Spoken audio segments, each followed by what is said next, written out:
Hai semua, kami dari kumpulan 8 akan membincangkan mengenai dasar makroekonomi dari subjek EPPD 1023 Makroekonomi. Sebelum mula pembentangan, saya memperkenalkan diri saya iaitu nama saya Tirumanggai anak perempuan Krishnan Murtad bernombor matrik A189739 dan rakan-rakan saya iaitu saudara Rizwan Shah bin Haji Hassan A189763 dan saudari Yoga Sharmila anak perempuan Manimaran nombor matrik A189762.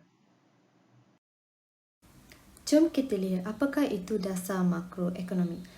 Secara umumnya, kerajaan setiap negara memainkan peranan penting untuk menentukan peruntukan sumber yang cekap, agihan pendapatan yang saksama, kestabilan harga dan pertumbuhan ekonomi yang mampan.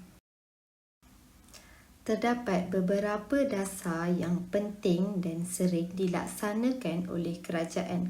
Antaranya ialah pertama, dasar sebelah permintaan seperti dasar fizikal ataupun dasar belanjawan, dasar kewangan atau dasar monetari ataupun kawalan langsung. Contohnya seperti dasar upah, dasar harga dan dasar perdagangan luar. Kedua ialah dasar sebelah penawaran. Assalamualaikum dan selamat sejahtera. Dasar makroekonomi yang pertama ialah dasar fiskal atau dasar belanjawan. Dasar fiskal ialah dasar perubahan perbelanjaan kerajaan dan struktur pencapaian untuk mengawal perbelanjaan agregat sesebuah negara supaya dapat mencapai matlamat guna tenaga penuh dan kestabilan harga. Contoh perbelanjaan kerajaan ialah upah dan gaji kepada kekitangan kerajaan, kos pembiayaan projek pembangunan kerajaan, perbelanjaan ke atas barang import dan bayaran pindahan. Dasar fiskal terbagi kepada dua, iaitu dasar fiskal mengembang dan dasar fiskal menguncung. Semasa masalah deflasi, kerajaan akan melaksanakan dasar fiskal mengembang, iaitu menambahkan perbelanjaan kerajaan dan mengurangkan kadar cukai. Ia dilaksanakan untuk mengatasi masalah pengangguran. Dasar fiskal menguncung pula dilaksanakan bagi mengatasi masalah inflasi. Kerajaan akan meningkatkan kadar cukai dan juga mengurangkan perbelanjaan kerajaan bagi mengurangkan perbelanjaan agregat. Secara ringkasnya, dasar fiskal mengembang akan meningkatkan perbelanjaan kerajaan seperti pembinaan hospital, klinik dan juga sekolah.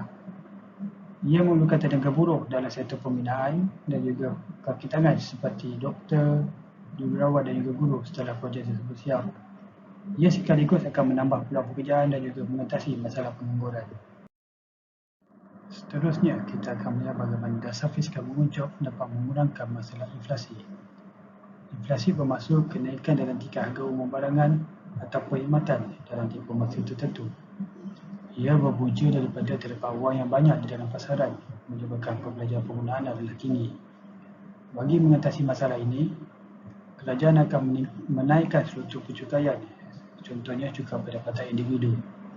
Apabila pengguna terpaksa membayar cukai yang lebih banyak, ini menyebabkan pegangan wang pengguna akan semakin berkurangan dan kesannya pengguna akan semakin kurang berbelanja. Satu lagi cara untuk mengurangkan inflasi ialah dengan mengurangkan perbelanjaan kerajaan. Dasar makroekonomi yang kedua ialah dasar kewangan atau monetary.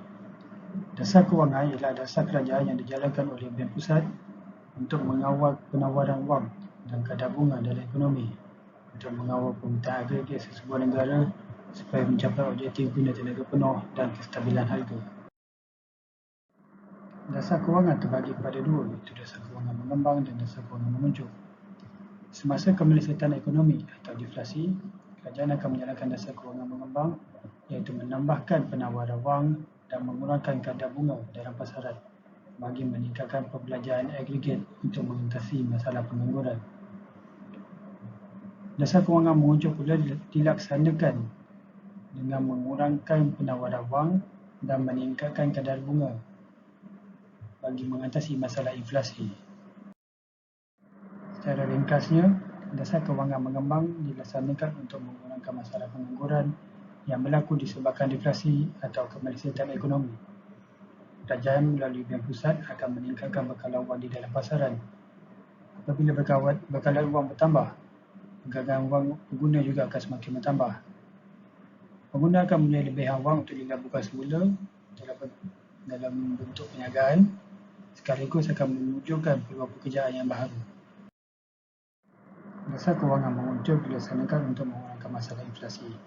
Inflasi berlaku disebabkan pergerakan wang dan juga permintaan yang banyak oleh pengguna. Bagi mengatasi masalah ini, bank akan menaikkan kadar bunga dan juga faedah bagi pinjaman yang dikeluarkan. Ini bermaksud kos pinjaman akan semakin tinggi. Apabila kadar bunga meningkat, pengguna akan berfikir sebelum membuat pembelian dan berkemungkinan akan tidak meneruskan pembelian. Dasar langsung, dasar upah atau dasar harga. Dasar upah atau dasar harga ialah dasar perubahan tingkat dalam ekonomi yang bertujuan untuk mengawal permintaan agregat dan inflasi. Semasa inflasi, dasar upah maksimum dan dasar harga maksimum akan digunakan. Ini dapat mengawal permintaan agregat dan seterusnya mengawal kenaikan harga yang terlalu tinggi. Semasa ekonomi melesir, dasar upah minimum digunakan. Ini dapat menaikkan permintaan agregat dan memulihkan ekonomi. Dasar perdagangan luar.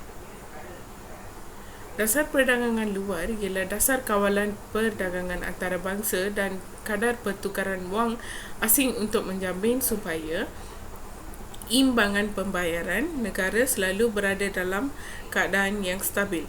Contoh kawalan perdagangan antarabangsa ialah pelaksanaan sistem kota dan tarif. Untuk mengawal import dan ekspor negara, kawalan ke atas pertukaran wang asing dijalankan supaya mata wang negara tidak banyak mengalir keluar ke negara lain. Dasar sebelah penawaran. Dasar sebelah penawaran dijalankan oleh kerajaan untuk mempengaruhi penawaran agregat dalam negara. Ia bertujuan menambahkan keluaran negara untuk menggalakkan pertumbuhan ekonomi. Dasar sebelah penawaran. Antara langkah dasar sebelah penawaran yang dijalankan oleh kerajaan ialah mengubah cukai pendapatan, mengubah cukai faktur yang diimport, meningkatkan insentif pelaburan dan menggalakkan penyelidikan dan pembangunan.